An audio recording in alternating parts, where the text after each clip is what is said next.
Bonjour à tous, bienvenue dans cette vidéo. Aujourd'hui, on va se retrouver avec Étienne, sa participation à la FNSL. C'est ça, tout à fait. Comment tu te sens? Écoute, très bien. Franchement, bonne prépa. J'ai bien dormi pour une fois. La compétition a lieu l'après-midi, alors que d'habitude, la pesée et la compétition ont lieu le matin. Là, je vais me peser hier. Non, là, vraiment en forme, chaud de commencer. Impatient. Excellent. J'ai hâte de voir ça, de te coacher. Donc, ça va être notre première compétition ensemble. Qu'est-ce qu'on a prévu aujourd'hui comme plan A sur chaque mouvement? On verra vraiment précisément les derniers kilos au dernier moment, mais On va adapter avec la gamme voilà, warm-up. avec l'échauffement. Mais je pense qu'on était parti sur muscle up à 15 kilos en ouverture, traction 60 kilos en ouverture, dips à voir, mais aux alentours de 82,5, soit 80, soit 85, je pense, et squat 180, 185, pareil en première barre. Et puis après, le reach, on verra. Hein. J'ose pas trop en parler, mais si on pouvait passer un 100 kg dips et un 200 en squat, ça serait magnifique. L'objectif, je pense, ça va être d'essayer de répliquer ce qu'on a pu faire pour se qualifier, donc en mock meet. Sachant qu'ici, il y a quelques conditions, c'est qu'on a dû dropper pas mal en poids. Ça va être assez important, peut-être impactant. Et qu'il y avait aussi un taper un peu plus long de 2 semaines. On va voir comment tu réagis à ça. Ouais, tout à fait. Moi, je suis content parce que j'ai vu des beaux petits RPE6 près dans le taper. La séance 4 mouvements de la semaine passée s'est bien passée aussi. Ouais. Donc je pense qu'on est en confiance, bien dormi. Donc alors je pense que les conditions sont remplies pour faire des belles perfs. Même la perte de poids, ça m'inquiète pas trop parce qu'au final, comme je disais, j'ai pu avoir 24 heures entre la pesée et la compète. J'ai déjà repris 2 kg, 2 kg 5. Je suis bien hydraté, j'ai pas mal de glucides, donc ça devrait même pas trop impacter en fait négativement mes perfs. On va voir sur le squat quand même, mais je pense que ça devrait aller. Et au niveau de l'état d'esprit, t'es dans quel mood là? Je suis stressé de j'attends que ça commence. Je boucle un petit peu sur le muscle-up parce que c'est le premier passage. Enfin, c'est le premier mouvement, c'est le plus technique. Donc ouais, du stress, focus et vraiment de l'excitation quoi. J'ai hâte de commencer. Ouais, ça c'est ce que je t'avais dit hier dans la story. Est-ce que t'es prêt à kiffer? Non, vraiment. Après, c'est ça. Je pense que c'est surtout ça qu'on avait avec Étienne. On aurait pu se dire, ok, on participe pas et on a fait le choix de faire le cut pour vraiment venir participer aujourd'hui et apprécier le process de faire cette compétition. De toute façon, c'est que du plaisir. Je pense, toi et moi, on est passionnés par le streetlifting. Donc, toi, en tant que coach, je suis presque en train d'envier ta position de coacher quelqu'un qui est en compète. Ouais. Et bon, participer à une compétition niveau national, surtout en France, c'est, moi, je trouve ça déjà incroyable. Enfin, je me sens vraiment je ressens beaucoup de gratitude de pouvoir participer à une compétition pareille. Franchement, je suis trop content. Excellent. Je pense qu'on va en rester là et on va regarder comment ça se passe au niveau des mouvements. On fera peut-être un petit débrief par après.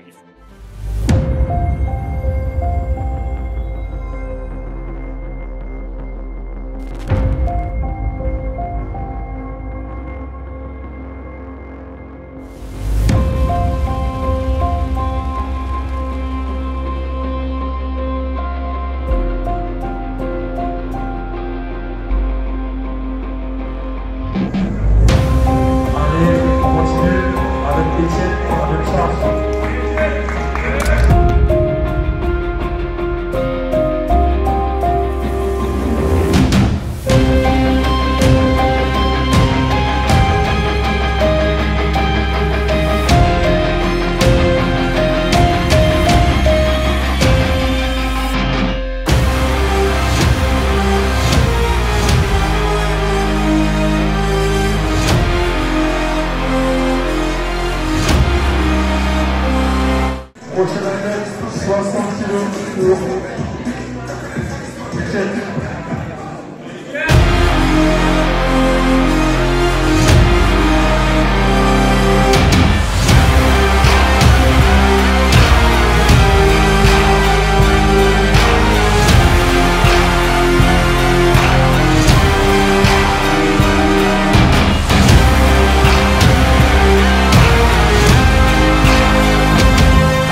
je veux rien, 1,25 kg. Bon, on est sur un total 1,25 kg.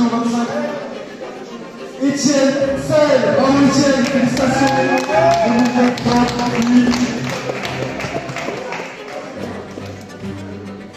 c'est un bon combat. Je te laisse prendre place. Et là, s'il vous plaît, dernier de la journée, un tonnerre d'applaudissements pour le gagnant de cette catégorie. Des moins de 66 kg avec un poids de corps 63,1. Ça n'a pas empêché de tout rappeler. Ah oui, faites le poids de corps, mais pas fait sur les cartes en tout cas. 406,25 kg de total. Justin Hébert, bravo Justin.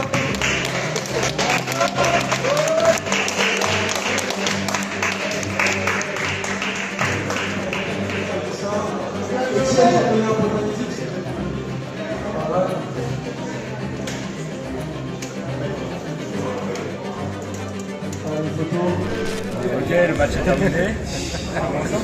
Franchement, c'était incroyable.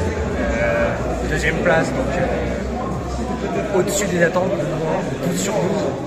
Et 1 PR égalé, 3 PR dépassés. Donc, on sera plus que L'objectif c'était d'égaler le mode vie, là potentiellement faire un plus.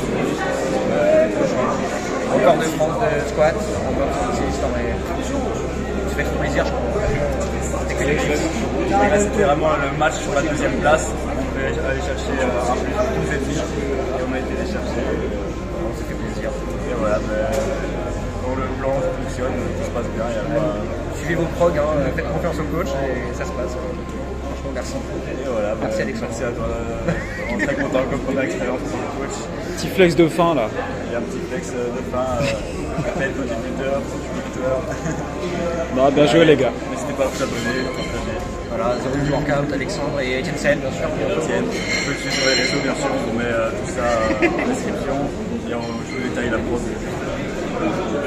Petite analyse post-compète pour voir comment est-ce qu'on a fait pour faire progresser Etienne, ce qui est toujours intéressant pour savoir le chemin parcouru parce que la performance elle n'est pas tombée du ciel. Donc on retrouvait Etienne en 2022 à la FNSL où il avait rentré son muscle up à 17,5, une traction à 64 kg, un dips à 82,5, il avait réussi 90 au final rep quelques semaines avant je pense et un squat à 182,5. Quand il est revenu vers moi fin avril début mai, il pesait 72 kg. Donc il avait pris pas mal de masse et il avait fait un bulk mais avec des conditions pas très optimales je pense. Et donc voilà, on reprend sur cette bonne base. Au niveau de notre collaboration, on a décidé de reparticiper à une compétition de street lifting. Donc on avait en tête la final rep mais on savait pas spécialement quand elle allait se dérouler ou alors la prochaine FNSL sans avoir de date précise. Donc on n'avait pas de date mais on avait l'idée d'augmenter de nouveau son total et de débloquer aussi sa handstand push-ups de manière plus stricte.